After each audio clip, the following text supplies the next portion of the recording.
Mighty Number 9 might not bear the Mega Man name, but there's no escaping the fact that it's a spiritual successor of the classic side-scrolling series. You run, jump, and shoot at enemy robots through a series of 2D levels, and for every boss you defeat, you gain a new ability to use during the rest of your journey.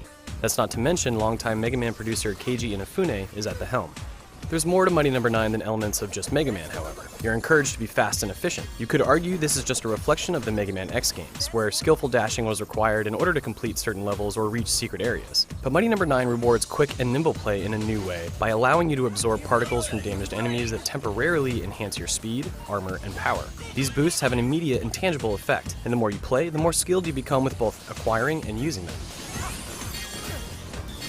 Mighty Number 9's sense of speed evokes intermittent exhilaration, and its nostalgic elements can be charming, but these spurts of joy aren't enough to carry a game in the face of its standout issues.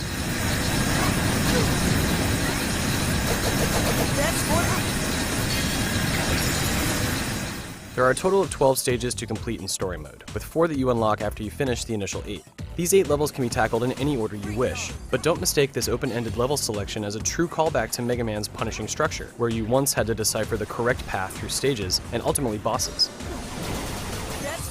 Mighty Number 9's bosses can all be defeated using your default weapon with reasonable effort, and thus you rarely feel compelled to explore your weapon upgrades. The last 4 stages are an exception, where obstacles in particular demand the use of one weapon or another, but at that point you have no attachment to your newfound tools, and thus only a vague sense of pride in your progress.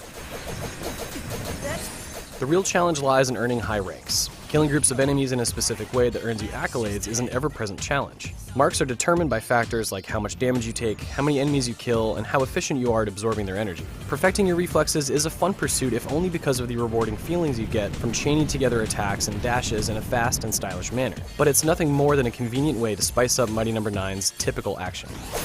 That's more like it. We needed that. Point clear! At best, the game's 3D models look like sharp and expressive recreations of classic game art, but Mighty Number 9's presentation mostly feels like a compromised effort, failing to deliver either contemporary flair or classic whimsy. Cutscenes are particularly disappointing, with characters that simply sway in place as they talk through static mouths. You can choose to hear dialogue in either Japanese or English, but expect to switch to Japanese regardless of your habitual preference. The English voice acting is too slow and abrasive to stomach. The Japanese government won't let us intervene until we know the cause of the malfunctions. I was afraid of that, but it makes sense. After all, any robots you send to help could be affected as well, making things even worse. For a game that's meant to bear the legacy of a classic series, Mighty Number 9 barely succeeds. It may rouse excitement from time to time, but by and large, it lacks a pervading sense of artistry, both in its level design and presentation.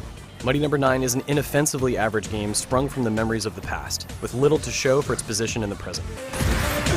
Suppressing fire! Air support! You'll have to do better than that! Fire at will!